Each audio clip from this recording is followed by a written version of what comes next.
Dzień dobry, drodzy Państwo, witam Państwa serdecznie w kolejnym filmie. Wybaczcie mi, drodzy Państwo, to jak brzmię, ale dopadła mnie alergia, stąd też to trochę dudnienie. Drodzy Państwo, ponieważ za chwilę muszę odesłać zarówno Z5, jak i TT Artisan, jak i 60 makro z Olympusa, to pomyślałam sobie, że powiem Państwu o moich odczuciach i doświadczeniach, jeśli chodzi o fotografię konkretnie makro, tymi dwoma aparatami w tych dwóch różnych systemach. I drodzy Państwo, tak sobie pomyślałam, że powiem Państwu o takich kilku aspektach tej fotografii i kilku moich wrażeniach czy odczuciach, które być może pozwolą Państwu podjąć decyzję, który system dla Państwa będzie lepszy, jeśli chodzi o fotografię makro.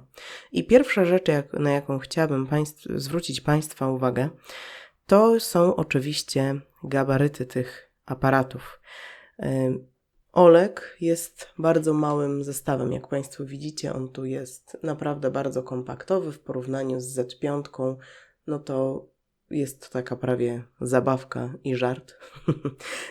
Jest bardzo lekkim zestawem, takim, który można mieć ze sobą w torebce, bądź też obiektyw można spokojnie wrzucić do torby czy do plecaka jako obiektyw dodatkowy w razie czego, bo być może akurat nadarzy się nam okazja fotografować makro.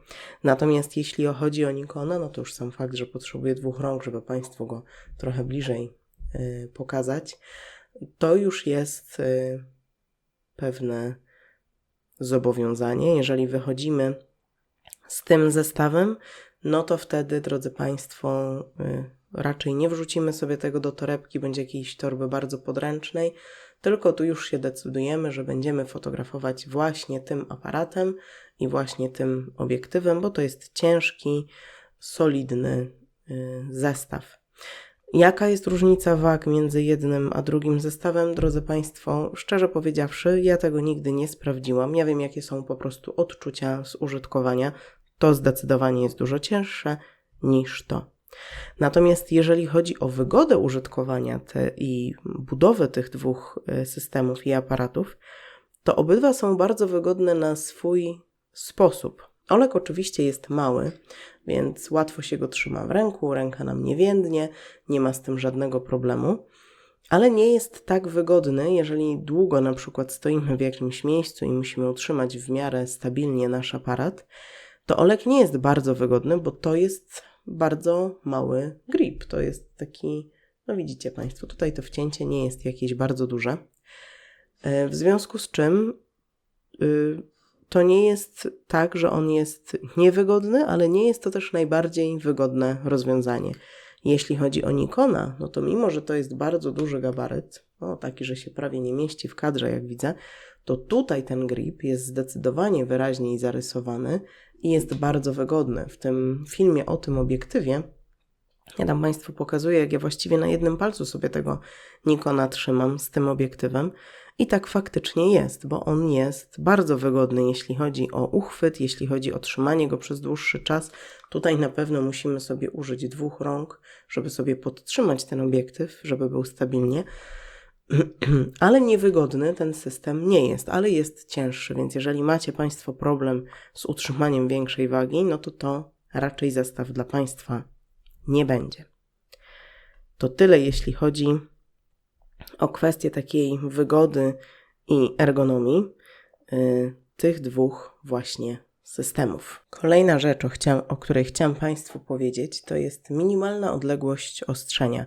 I oczywiście, że tą odległość liczymy sobie tutaj od matrycy, ale w praktyce większe znaczenie ma to, jak koniec naszej soczewki, koniec obiektywu będzie blisko do obiektu fotografowanego. I zobaczcie Państwo, ja tutaj obydwa aparaty ustawiłam tak, żeby wyostrzyły na te lampki. Obydwa są teraz w swoim maksymalnym przybliżeniu, czyli Nikon jest 2:1, Oleg jest 1:1 i zobaczcie, drodzy Państwo, te odległości są niemal identyczne. To jest jakieś, ja nie wiem, ja tego nie umiem ocenić, ile to jest centymetrów, ale tak patrząc na to, drodzy Państwo, to jest bardzo wygodna odległość, żeby nie przestraszyć owada, No bo jeżeli robimy grzybka, listek czy coś takiego, no to nie ma to większego znaczenia. Ale jeżeli fotografujemy na przykład owady, no to jeżeli on miałby być bardzo blisko, no to go spłoszymy. Ale ponieważ jest ta odległość bardzo przyjemna, robocza, no to owada nie spłoszymy. Tutaj chciałam Państwu też pokazać, ta minimalna odległość ostrzenia, mi się tu wygaszają co chwilę te ekrany, to na pewno nie pomaga. Zobaczcie, drodzy Państwo, jak zbliżony jest tutaj kadr. Ja tu na olku wydaje mi się, że ustawiłam aspekt 3:2, to może ja to zmienię i pokażę Państwu, tak, bo chciałam, żeby były takie podobne. Pokażę Państwu na olku 4/3, czyli oryginalny olkowy aspekt, w sensie układ zdjęcia.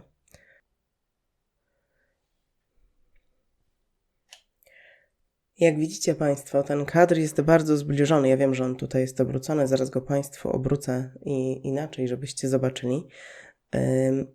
Jeśli chodzi o to, ile mamy w kadrze. Tutaj mamy 1:1, tu mamy 2:1, ale to jest mikro 4/3. Tutaj nam wchodzi kwestia kropa, czy tego naturalnego przycięcia obrazu wynikającego z mniejszej matrycy, więc takim małym zestawem, jeśli chodzi o przybliżenie na matrycy, osiągamy niemal dokładnie taki sam efekt jak na dużej matrycy. Ja tu Państwu wrzucę 2 takie zdjęcia, które zrobiłam dla porównania z Lubitela i jego tarczy, która jest na nim, żebyście Państwo mogli sobie dokładniej zobaczyć, jak to wygląda. Więc ta minimalna odległość ostrzenia jest tak na moje oko niemal identyczna.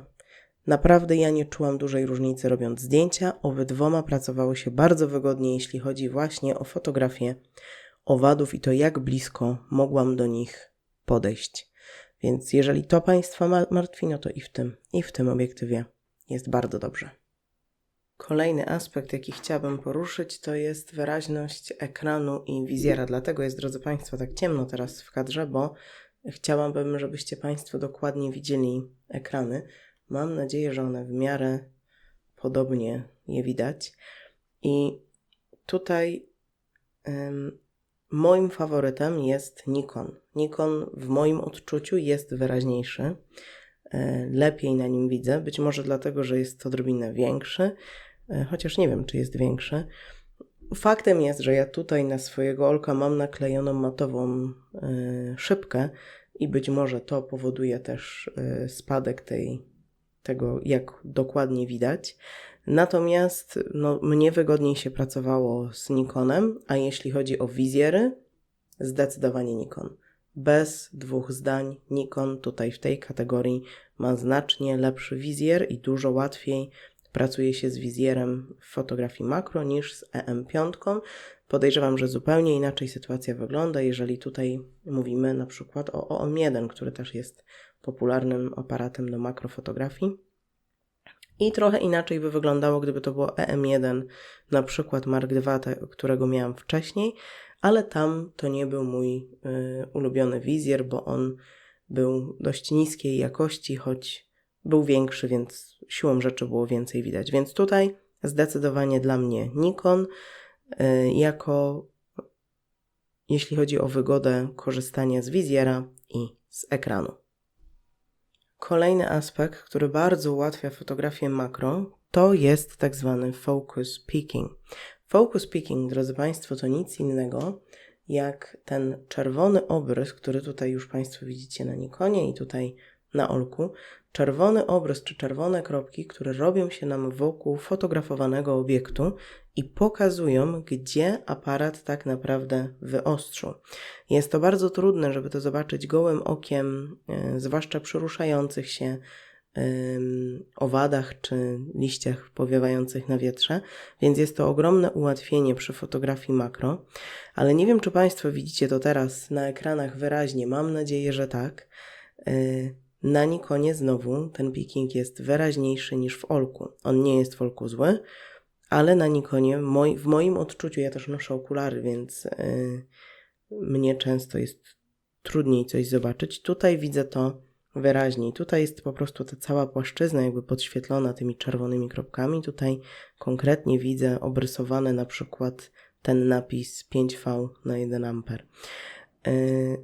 Więc w Nikonie znowu ten focus picking wygrywa. W obydwu aparatach, drodzy Państwo, można sobie to ustawić. W Nikonie mamy tutaj, w menu D9 mamy tutaj coś takiego jak obrysowanie obiektu. I może Państwu tutaj troszkę to zbliżę, żebyście lepiej to widzieli. Proszę bardzo. Mamy obrysowanie obiektu i możemy sobie wybrać poziom tego obrysowania. Wysoka czułość, standardowa, niska czułość. Ja wybieram wysoką, bo wtedy jest najlepiej to widzę. I możemy sobie wybrać jeden z 4 kolorów: biały, niebieski, żółty, czerwony. I bardzo podobnie możemy sobie to zrobić na olku. Na olku, tutaj dla tych z Państwa, którzy oglądali film o używaniu obiektywów manualnych, to tam to też było wyjaśnione. Ale jak sobie wejdziemy na olku w menu, na olku też w menu D, jak display, czyli wyświetlacz, jak wejdziemy sobie w ustawienie podglądu, to tutaj możemy też sobie wybrać kolor i mamy te same 4 do wyboru, które mieliśmy w olku, i też możemy intensywność podświetlenia sobie wybrać. Tu jeszcze jest dodatkowa funkcja, którą możemy wybrać, czyli dostosuj jasność obrazu. I to powoduje, że w momencie, jak mamy włączony ten podgląd, ustawienia podglądu, to nam się podświetla bardziej obraz, żeby tą czerwień czy ten inny kolor było bardziej po prostu widać. W olku ja mam to ustawione tak, że z automatu to się nie włącza. Mogłabym sobie tutaj włączyć asystent Manual Focus, to jest w menu z autofokusem. Tutaj mamy, jak Państwo widzicie, asystent Manual Focus i mam podłączony podgląd, ale on działa tylko wtedy, jakbym ruszała tym obiektywem niestety. Nie działa tak jak w Nikonie, że po prostu jak jest włączony Manual Focus, to włącza się nam też ten podgląd. Tutaj muszę sobie ustawić to pod jakiś przycisk i naciskam sobie przycisk i włącza mi się ten podgląd, co dodatkowo jest na plus w Nikonie, bo jeżeli mam ustawione przybliżenie na 1:1, no to nie kręcę tym pierścieniem ostrzenia, w związku z czym z automatu mi się nie włącza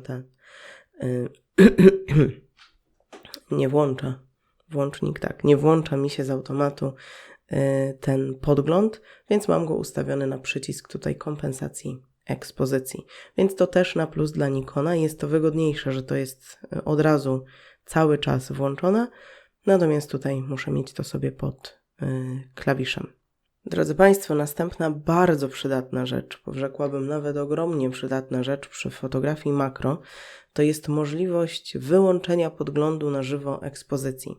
I co mam na myśli przez to? Zobaczcie, drodzy Państwo, że tutaj na ekranie zarówno Olka, jak i Nikona ekspozycja jest na -3. Widzicie Państwo tutaj?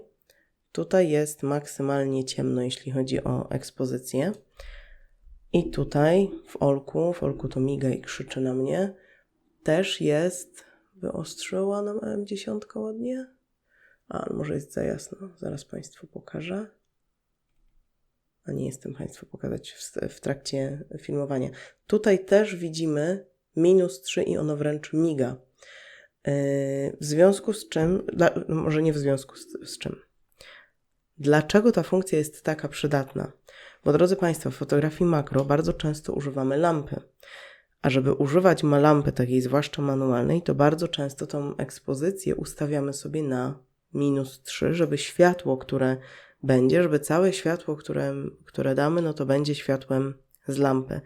I gdybyśmy tak zrobili, na przykład w trybie A, jeżeli przejdę sobie teraz na tryb A i będę miała ekspozycję na -3, to mam czarny ekran. I nic nie widzę. W związku z tym nie da się robić zdjęć. Ale jak mam ustawione tutaj w trybie manualnym, takie ustawienie właśnie mam, że ten podgląd ekspozycji jest wyłączony, to aparat mi pokazuje wszystko tak, jakbym miała prawidłowo to naświetlone, mimo że widzicie Państwo, to -3 nadal nam tutaj miga. I w każdym z tych aparatów ta funkcja jest, ale w każdym z tych aparatów dochodzimy do niej troszkę inaczej. Pokażę Państwu najpierw w Nikonie, jak to zrobić, jak to sobie ustawić. Otóż w Nikonie wchodzimy sobie, to znowu Państwa delikatnie przybliżę, wchodzimy sobie w menu i w tym menu wchodzimy sobie w to menu ołówka i tutaj w menu D fotografowanie, wyświetlanie. I jak Państwo widzicie, tutaj mamy coś takiego jak zastosowanie ustawień do podglądu na żywo. Jak tu sobie wejdziemy, to mamy dwie opcje po prostu, włącz i wyłącz. Włączona ta opcja powoduje, że tak jak zmieniamy ekspozycję, tak to widzimy na ekranie. Wyłączona powoduje, że cały czas będziemy mieli ustawione taki optymalny podgląd, który nam będzie pokazywał to, co widzi nasze oko tak naprawdę. I fajne jest to w Nikonie bardzo, że mogę sobie ustawić tą opcję pod menu I. Widzicie Państwo, ja tutaj sobie ustawiłam zastosowanie podglądu na żywo, więc mogę sobie płynnie przeskakiwać między jedną a drugą opcją, więc na przykład jak robię zdjęcia w trybie A i nie robię zdjęć makro z lampą, to mogę sobie szybko przeskoczyć na ON. Bardzo fajne, bardzo łatwe, przyjemne do użytkowania. W Olku można uzyskać dokładnie ten sam efekt. Zresztą widzieliście Państwo, że przy makro taki efekt sam miałam. W Olku dochodzimy do tego w podobny bardzo sposób. Wchodzimy sobie w menu ustawień, czyli w to koło zębate. Też sobie przechodzimy do menu D, ale tutaj to jest... To w Olku, drodzy Państwo, ustawiamy to też w menu D, ale wchodzimy sobie w menu D2. To nie jest aż tak intuicyjne niestety jak w Nikonie. Wchodzimy sobie tutaj w nocne kadry, idziemy w prawo i tutaj zobaczcie Państwo, mamy coś takiego jak tryb manualny i przechodzimy sobie do ustawienia włącz 1, czyli jasność w trybie podglądu na żywo nie będzie odzwierciedlać ustawień ekspozycji. Ta jest najlepsza pod te ustawienia makro. Tryb pierwszy, kiedy nie będziemy mieli podglądu na żywo ekspozycji. I o to nam tak naprawdę chodzi, bo to tylko ekspozycja, drodzy Państwo, nam się nie będzie pokazywać. Oczywiście ostrość będzie i będziemy sobie spokojnie mogli ją ustawić. Więc to wtedy ustawiamy jakby na stałe sobie do trybu M, czyli do trybu manualnego, w którym ja i tak sobie strzelam makro. No i nie musimy się wtedy martwić, że nie będziemy widzieć na ekranie tego, co fotografujemy. W Nikonie jest to troszkę prostsze, żeby do tego dojść, natomiast jak już to włączymy w jednym i w drugim aparacie, to działa to dokładnie tak samo. Ostatnia rzecz, drodzy Państwo, o jakiej chciałam wspomnieć, to czas synchronizacji z lampą błyskową. Bo tutaj mamy drobną różnicę, nie dramatyczną, ale drobną. Być może widać to na ekranach, chociaż mam wrażenie, że one są mocno prześwietlone. W Nikonie czas synchronizacji z lampą to jest 1/200 sekundy, natomiast w Olku 1/250 sekundy.